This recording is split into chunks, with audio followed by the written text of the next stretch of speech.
Dumela, my name is Mudinda Mbevana, and welcome to the Chosen Generation. You've probably heard the expression, not everything that glitters is gold.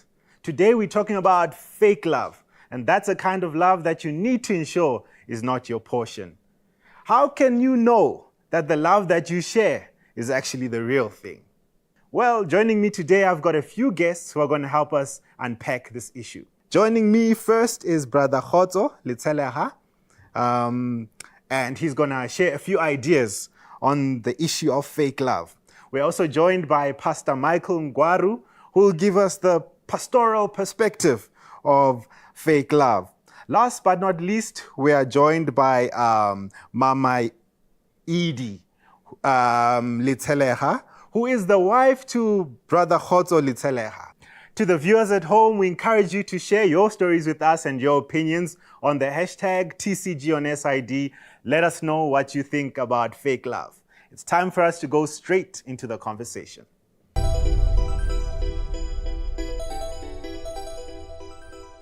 Fake love. Okay. I feel like it's when somebody approaches you, right, with the intention of benefiting something from you. It's not necessarily because they're coming to you because they have your best interest at heart. It's because they're here to just get something. It could be they see that you have material things that they want, that they feel they could benefit from. So they come to you in the name of love just to get those things. Fake love, basically, it's pretending that you care for me, pretending that you are interested in my affairs. But then, in other words, you want something from me, but then you want to find a better way that suits you to get what you want from me, and not really caring about what I need and what's good for me. I think what's hard is people allowing themselves to be genuine in relationships because they are not sure of whether the next person is genuine as well, you know. So I could have good intentions and I could want to form this genuine connection and I can form it, but now the problem is that I'm constantly watching my back because I'm like, what if the person that I'm in a relationship with is not as serious as I am? So it's like I can't be myself because I'm not sure if you are fully yourself. So there's that constant what can I say? I don't know how to put it, but people are not allowing themselves to be fully in because they are not sure if the other person is fully in as well. In today's age, it's very difficult to find love. There's this ideology of saying men marry who they want, women marry who they can. And you will see that that's true.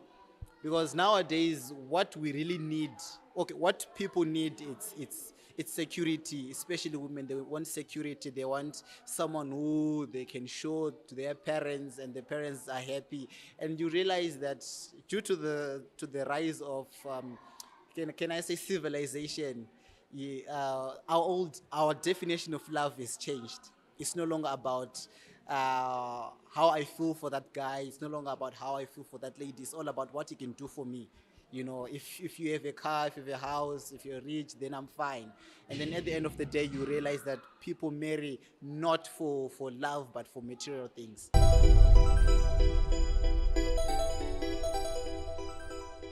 Let me start with the man of the house, Mr. Khotso.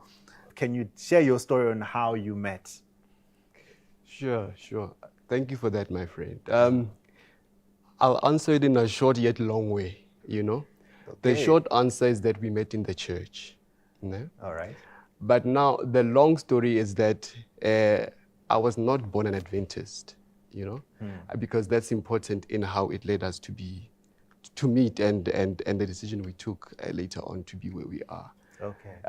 We met at the UFS DASM in Bloemfontein. There's DASM there, the University of the Free State. Now, I made a disclaimer to say I'm not Adventist because what I realized when I became an Adventist is that youth are very busy. Okay. You know, generally youth are busy and they're just on another wavelength to other people, you know. So the one thing I learned upon my conversion to Adventism is that there's a lot of things we need to detox from as individuals, you know. So long story short, when we were at the UFS DASM, I was not looking around, frankly put. I was not looking around. I was just there for service, you know, at the closing ceremony there. But then she caught my eye.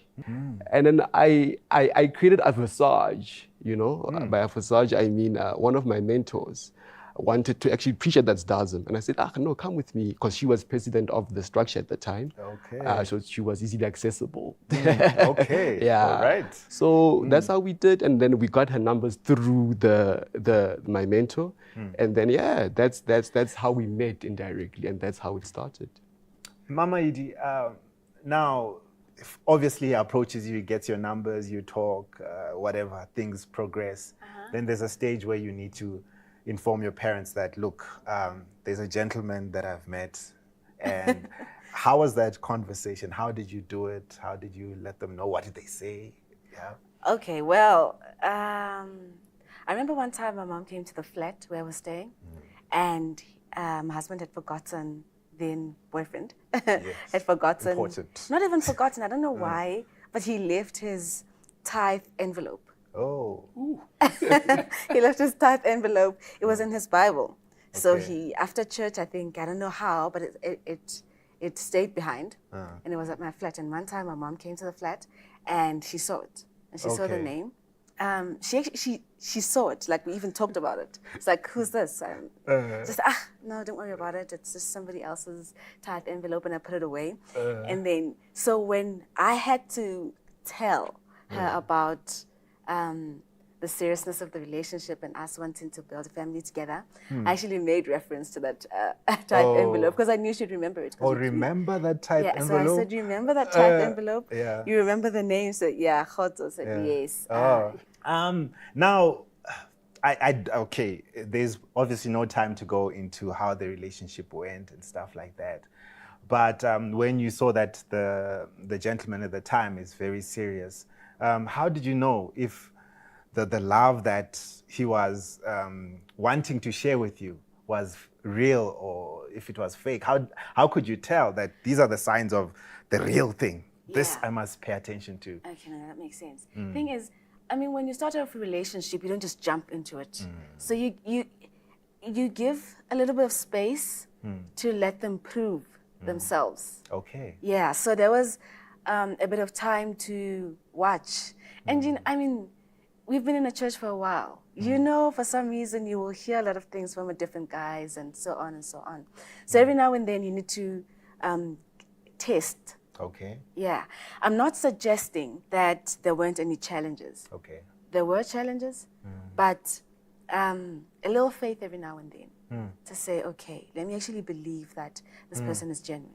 What will happen? Because the minute you start believing he's not genuine, a challenge or a weakness or whatever may become evidence that the love is not genuine.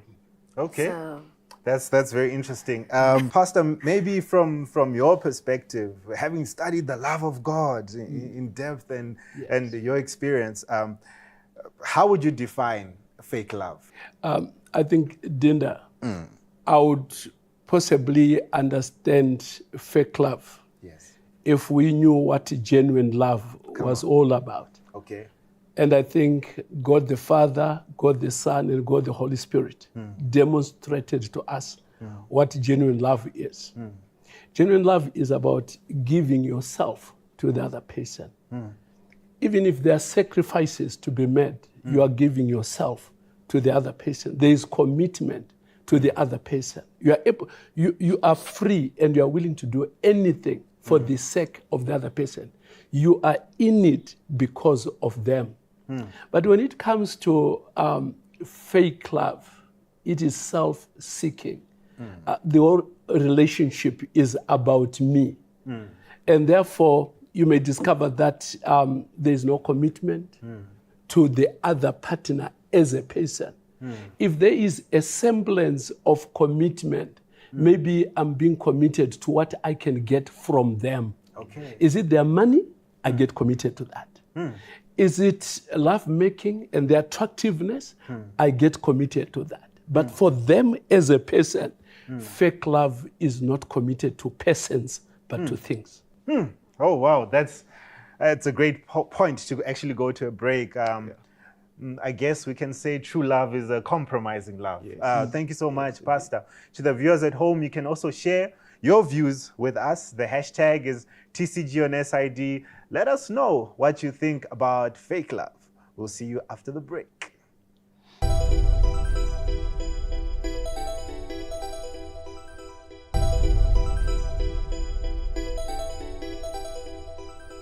Welcome back to The Chosen Generation. We are still talking about fake love. To the viewers at home, please don't forget to share your views with us.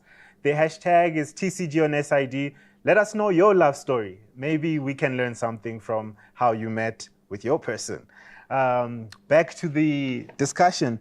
Maybe let me bring you in here, Hoto. And I want to speak about an element of true love, which is sacrifice. Why do you think it's important that we must expect to sacrifice for those that we love?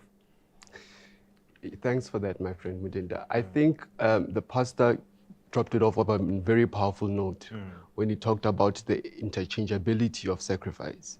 But where I want to start it off is to say, you know, people don't realize that whether you like it or not, whether you are a marketer or not, marriage is a brand, you know, and you need to manage it as a brand, you know. What I mean by that is that you are two individuals who are coming into this brand as two independent brands, you know, and you're trying to promote and to build this brand, you know. And that's very important to note, because you could be one who's having, you could be an orthopedic surgeon, you know, but once you come into marriage, you're starting from zero. I think that's a very important principle to acknowledge. So the two should agree on that, to say, hey, okay, I'm this sort of a brand, you are this sort of a brand, and we're coming together to build this brand from zero. There should be no inherent or burdens that are being put into this brand. You know, it should be from a clean slate. From that premise, you can easily move and learn to accommodate and accept. Negotiate, accommodate, accept, from a premise of zero. That's very interesting. What you talk about, the ability to put yourself back and think about us now. Maybe I should bring you in here, Pastor. Yes. You know, usually the marriages that, well, the ones that I've seen, before they marry, they're postcards, they're doing things, they go on dates. When they're married, when I get there, the husband is reading the newspaper, the wife is cooking, and that's what they do every day. That's the routine. Why is it important that there are some spontaneous moments in the relationship where you continue what you started, even though you have achieved the goal of marriage? Yeah, Dinda, you have really put it right. Before you get married, let's say you are in a genuine relationship, you are dating, you are courting, love is hot. It can almost consume you. You talk of insomnia. Love can cause you insomnia. You can have sleepless nights. You are sleeping and you are imagining this angel, and you can't wait for the next day to say hi to her or to meet her. And if we are to keep love burning, we may have to continue to repeat history. Go back to where it all started. Try to fantasize, imagine how you did it. If you are able to repeat that in a real relationship, I want to tell you that it will take you to some heights. Of course, there will be a lot of things that may change. Maybe when we first fell in love and we were dating, it was a bit childish and whatever. But now that we are now in marriage and we are a bit mature, but still maturity does not stop the passion and the zeal for one another. In fake love, it's a dead relationship. There is no feeling. You don't seem to miss one another and whatever. And no wonder you don't seem to take each other out as often as you should. But for us to show that, man, we are still burning and this thing is still great and whatever, we do not only have to have a well-planned life. On Monday we're going to do this, next year we're going to do this. Because of the zeal and passion here for one another, let certain things just be spontaneous. Sweetheart, just forget about cooking. I'm taking you out. That spices the relationship. You don't have to be extremely planned on everything. Let certain things just come as you go. Yes. All right, even with a bit of paprika, Mama Edie, there comes a time when there are conflicts in the relationship. How do you deal with those conflicts? Okay, conflicts are inevitable. Okay. You love one another, you will fight about something. Fights, anything can spark a fight. Why is that spoon there? Why aren't you, why are you late? So anything can spark a fight. But one of the greatest skills that you have in a marriage especially is conflict resolution. What do you do when emotions are high? Because we don't fight because we don't love one another. Okay. A fight is usually, it starts off as an expression of emotion. I'm feeling hurt. I'm feeling hurt. I'm feeling betrayed. I didn't like what you did. Sometimes it doesn't even have to be an expression of emotion. Sometimes I'm just hungry. Okay. When you're hungry, sometimes you get a little moody and, So the best thing is to remember that we're not fighting each other because we are trying to pull away from each other. We are fighting for the marriage. We're fighting for each other. We're fighting for peace. We're fighting to unite us, to unite this thing. So I think one of the biggest things that we need to learn on a regular basis, I mean, even for us, I know that we talk about it a lot, is skill set to help you in a marriage. Okay. Even when you fight, you respect one another. Even when you fight, you still love one another. Even when you fight, you're kind to each other. Okay. And one of the biggest things I think for me and for us is contain a fight. We've had to learn how to contain a fight. If containing a fight would be to build a ring around your fights. If you're fighting in a battle and the fight is between the two of you, there's no need to bring the children in. Okay. There's no need to bring other people in to that fight. It's your fight. And if you're fighting here about this, don't bring the money in. No, I still need money. You still need money. You still need food. Don't bring other things in to ruin the marriage just because you're fighting. If the fight is on Wednesday, don't bring it into Thursday. Can we be happy on Thursday? So you contain the fight. And it can bring in a lot of other things. I mean, as soon as the fight is over, let the gloves stay there. We're done fighting. Yeah. Anyway, to the viewers, we're gonna go to a break right now. So please share your views with us. The hashtag is TCG on SID. Let us know what you think about this subject. We'll be right back.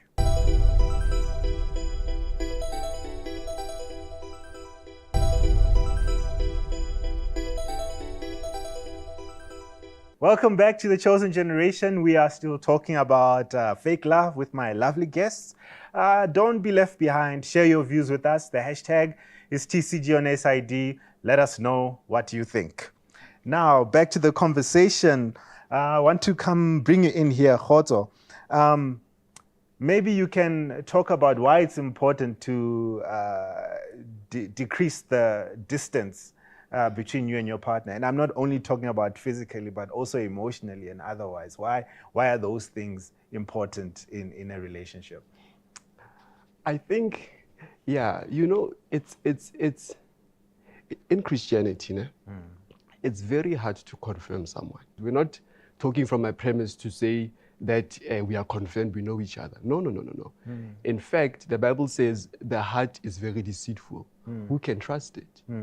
So why I'm saying this is because the more closer you bring your person to, in the context of fake or genuine love, however you want to frame it, is the more it says a lot about you and your other half. Are you selfish? Are you consistent? Are you inconsistent? Is this convenience? Is it, you know what I mean? Is it seasonal? It's a mirror image of what you are and what you represent when it comes to that person's relationship with you, basically. So you must keep them close in order it's actually good for you than for them. It reveals more about you than them. So the more you keep them close, the more you learn about yourself and how you love, why you love, and the sacrifice also comes in to say, okay, this person actually wants me to love them with their love language, and not necessarily mine, And I think that's where you decrease the cup of the so-called fake love, and then you get to understand not only yourself, but the other person. And you say, oh, maybe this is actually what I'm looking for. I've actually grown in this relationship when you look back, And it happens so spontaneously, so indirectly, just because you are keeping that person and each other close to each other. So closeness is not only the growth of the relationship, but it's also personal growth. I think that's very powerful. Pastor, let me bring you in the context of marriage, perhaps, when we've done the dating and all of that. Why would you say it's important for us to therefore spend time together? What value should we put on time? Let me say, Dinda, that by beholding, you become changed. So basically what I'm saying is the time that you are spending together, it's not time lost, but it is time invested. Okay. You have often heard people say, hey, they look alike. Or sometimes their brains loop. You are saying something and the other person says, I was also thinking like that. Or you say it at the same time. This comes as a result of spending together. You become more like each other in terms of feelings, in terms of views, in terms of world views and whatever. It's a moment of sharing. Now, look at it maybe from a biblical perspective. Why do we have prayer? Okay. And we need to pray every day. Why should we do Bible studies, Bible reading, devotional on a daily basis? The simple answer is we want to spend as much time with God as we can possibly do. In prayer, we are speaking to Him.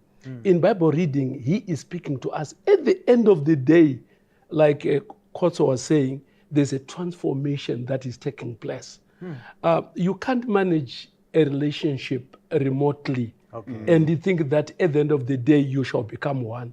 You remain two separate pieces that are remotely detached from one another. You may be staying in one house, but the more you spend time together, and of course, if we had time, we would go in the details of what is it that you can do to spend time together. But I think of essence, it's important to create time intentionally to be with my wife and to be with my husband in this busy world. Right, so quality time is a thing. Mama Edie, maybe I should bring you in now. Maybe you can share your views on why is it important for you to be proud of the other member who represents the brand, particularly in public. Why is that a thing, where you can't say bad things or shameful things about your husband when you're in public? Well, to start with, a marriage is not a very private thing. I say private in the sense, it's private in your own space. Yeah. But as soon as you're married to somebody, it's a public thing. And even the fruits will be seen publicly. The children, that is to say. You can't exactly really hide stuff like that. Yeah. And one of the things that are really big is to be able to celebrate your partner publicly. You want to be proud of your decision.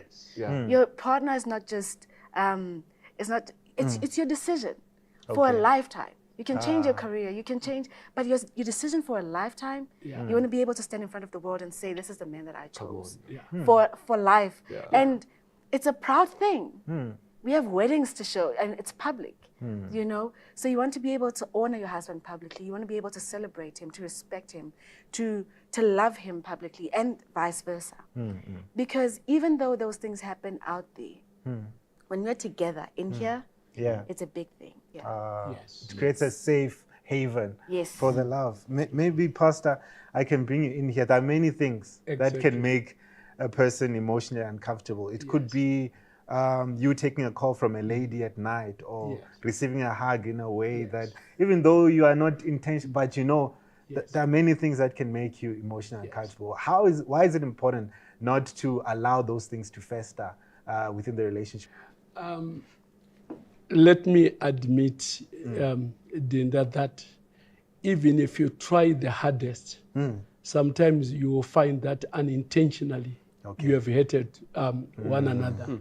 But where you are quite aware and you are conscious, please try to avoid as much as you can possibly do to embarrass each other publicly.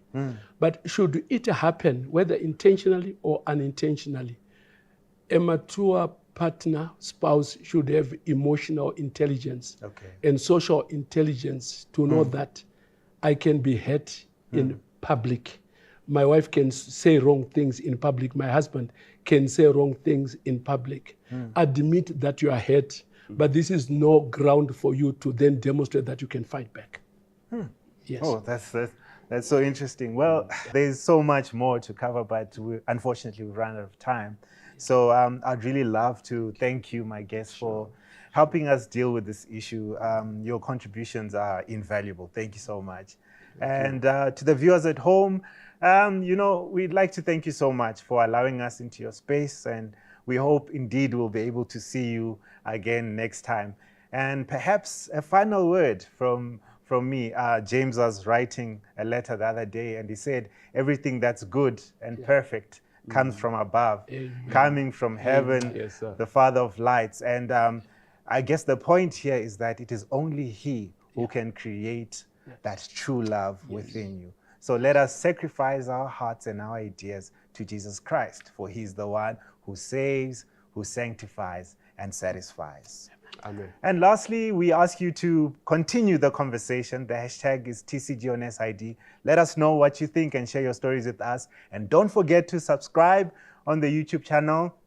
It must be called the SID Media. So we would love you to subscribe to that also. And I think that's a wrap. From me and the team, goodbye and see you again next week.